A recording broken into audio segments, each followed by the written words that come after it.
Assalamualaikum warahmatullahi wabarakatuh. Bapak Ibu yang saya hormati, alhamdulillah pagi hari ini kita berjumpa kembali, tepatnya di Yayasan Pendidikan As-Salam Jalan Merpati nomor 4 Sampang, hari Ahad 24 Agustus 2025. Tema pada pagi hari ini melapangkan dada untuk mendapatkan petunjuk dari Allah. Dalam kehidupan sehari-hari, seringkali kita menjumpai, baik itu pada diri kita maupun kepada orang lain, timbul rasa kita membenci orang lain, kita tidak senang terhadap orang lain, kita marah kepada orang lain, kemudian bersikap sombong terhadap orang lain, menganggap orang lain lebih rendah derajatnya dari kita. Kemudian kita senang ketika ada orang lain susah, dan kita susah ketika ada orang lain senang. Ada sifat iri di dalam diri kita. Nah, ini sebetulnya adalah sebuah penyakit yang harus kita terapi, yang harus kita angkat. Karena ketika penyakit itu terasa masih tertanam di dalam dada kita, maka di situ Allah tidak akan pernah memberikan petunjuk. Di situ Allah akan menjauhkan diri dari kita. Di manakah letaknya hal-hal yang sifat buruk tadi? Tepatnya di dalam dada, atau yang disebut dengan sodar. Jadi bahasa medisnya adalah paru-paru. Nah, ini yang menyebabkan diri kita akan mengalami problem seperti itu. Kadang-kadang ada orang lain berbuat baik pada diri kita, tetapi kita masih membalasnya dengan sifat iri, dengan sifat benci. Kemudian misalkan ketika ada orang lain sukses, kita melihatnya dengan kurang senang, melihatnya dengan penuh kebencian. Ketika orang lain hidupnya tenang, kita tidak suka, tidak suka melihat itu. Nah, itu artinya apa? Artinya di dalam diri kita itu ada masalah.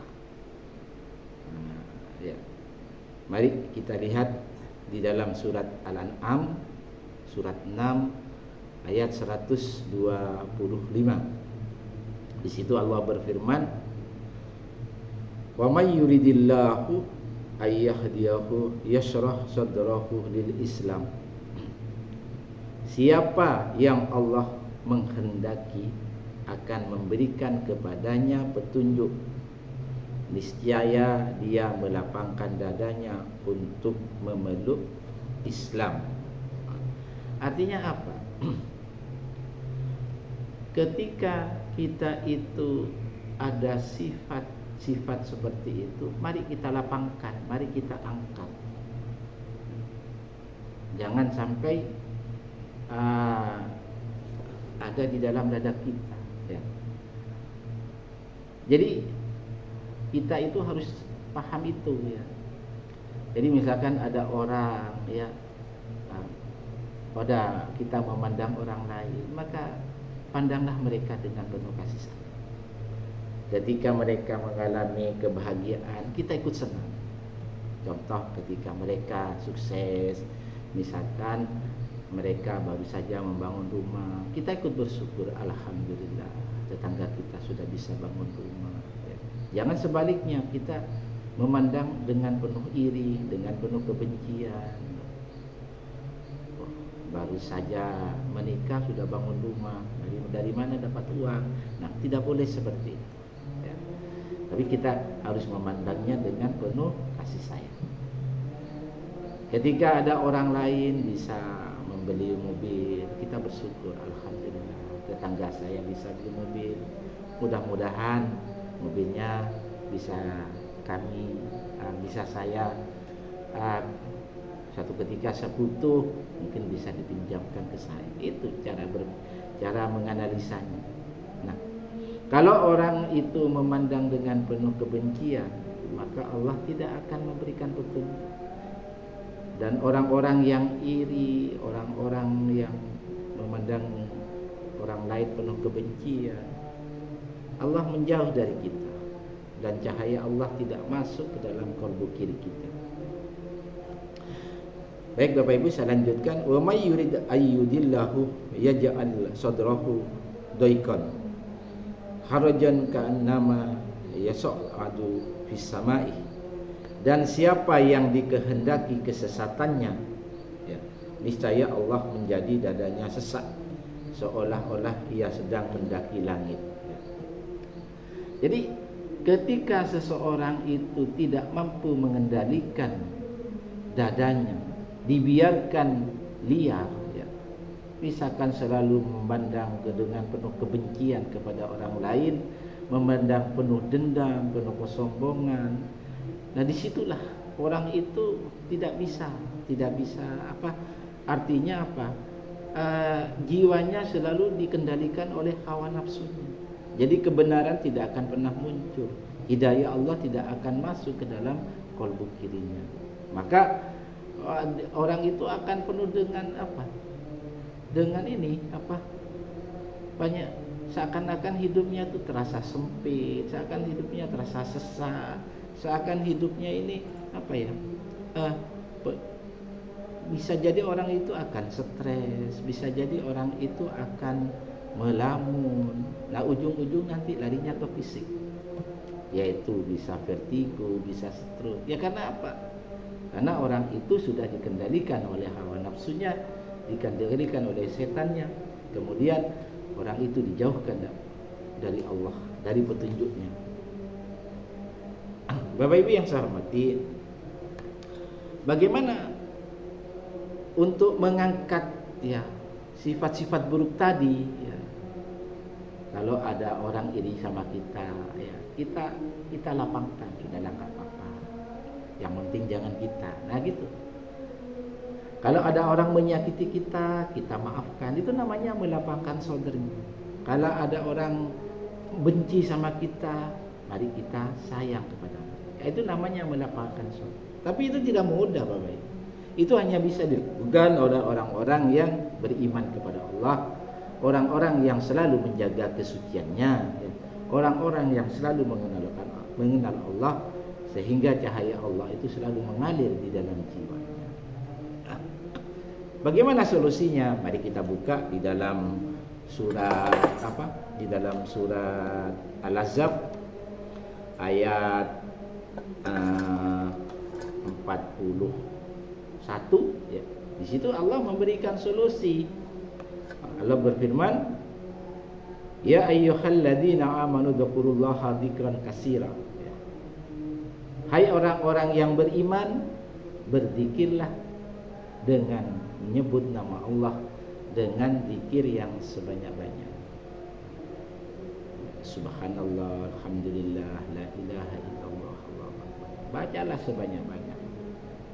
Ya, kita kalau tidak seperti itu, nggak bisa orang itu melapang. Karena yang melapangkan itu bukan usaha orang itu, tetapi usaha orang itu hanya dekat kepada Allah, kemudian oleh Allah saudaranya dilapangkan.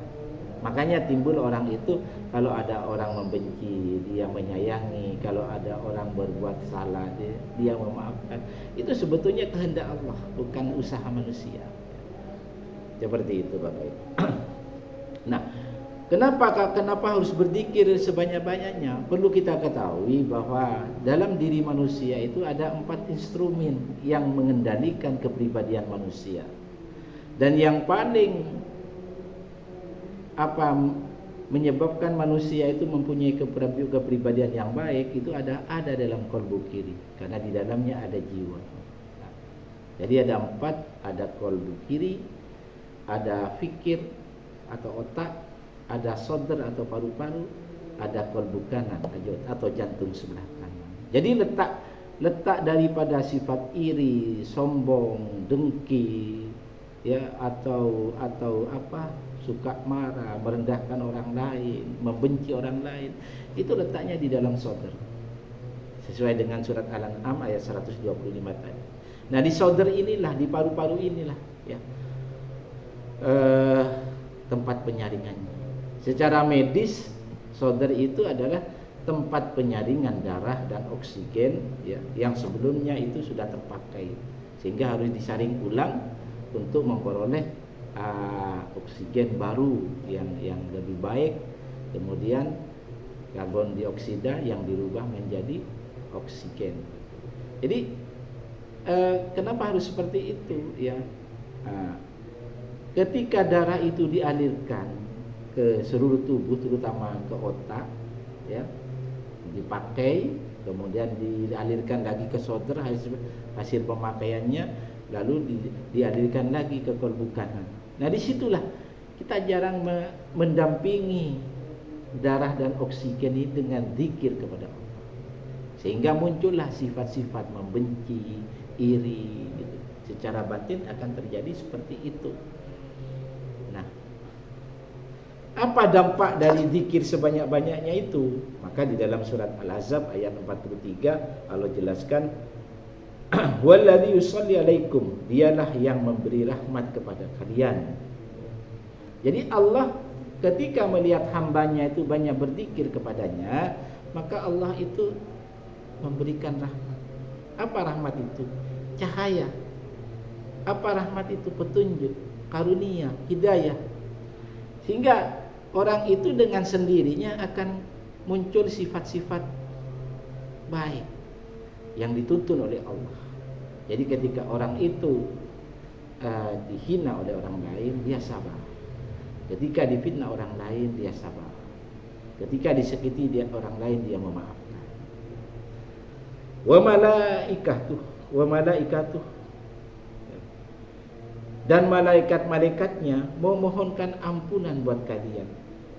Liyukhrijakum, supaya dia mengeluarkan kalian minat dhulumati ilan nur, dari kegelapan, ya, atau dari kekufuran kepada cahaya atau kepada keimanan. Wa kana bil mu'minina rahima, dan adalah dia maha penyayang kepada orang-orang yang beriman. Jadi memang syaratnya itu orang beriman dulu. Syaratnya orang beriman itu jiwanya harus suci, jiwanya harus bersih, ya. Maka nantinya orang itu pasti mengendalikan sodrnya. Jadi ketika orang itu beriman, maka kolbu kiri akan mengendalikan pikirnya, kolbu kiri akan mengendalikan sodrnya, kolbu kiri akan mengendalikan kolbu kanan. Maka orang itu akan selalu berada di jalan yang lurus, di jalan Allah, dan Allah langsung yang mengendalikannya. Sesuai dengan di dalam Al-Quran surat 57 ayat 28. Jadi marilah Bapak Ibu kita lapangkan dada kita, ya, supaya kita dapat petunjuk dari Allah. Apabila ada hal-hal yang tidak baik, kita nerima, memahami karena Allah. Disakiti, kita memaafkan, ya. Didolimi, kita maafkan, ya. Atau ada orang lain benci kepada kita, kita maafkan. Mudah-mudahan ini menjadi renungan bersama. Terima kasih. Wassalamualaikum warahmatullahi wabarakatuh.